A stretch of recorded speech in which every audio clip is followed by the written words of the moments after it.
Pop quiz. A nurse is teaching a client with type 2 diabetes mellitus about foot care. Which of the following instructions should the nurse include in the teaching? Select all that apply. How do you treat select all that apply? As true or false? Let's go.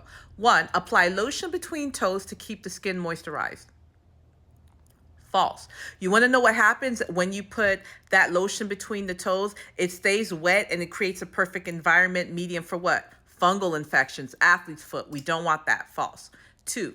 Inspect your feet daily for cuts, blisters, or signs of infection. True. Patients that are diabetic are at risk for neuropathy, so we want to check to make sure that they don't have any cuts or injuries that they may have not known about. We want to prevent infection, okay? Choice 3, soak your feet in warm water daily for 20 to 30 minutes. False. Why? That can cause skin breakdown. It can cause dryness of the foot. Absolutely not. How about 4? Wear shoes that fit properly and protect your feet.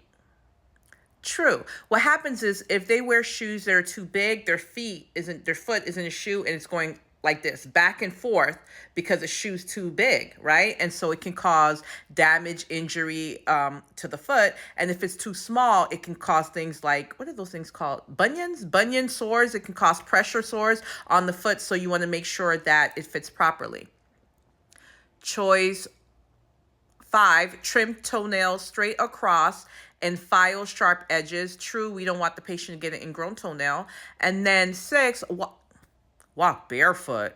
Walk barefoot at home to allow your feet to breathe. Absolutely not. You want to protect the feet because, again, many patients that are diabetic have neuropathy. They lose their feeling in the foot. And so if they have some type of cut or injury, they wouldn't even know. And we don't want it to get to the point where they actually have an infection. Their toe or their foot has to be cut off from what started off as a simple cut. So you're going to teach the patient how to protect the feet.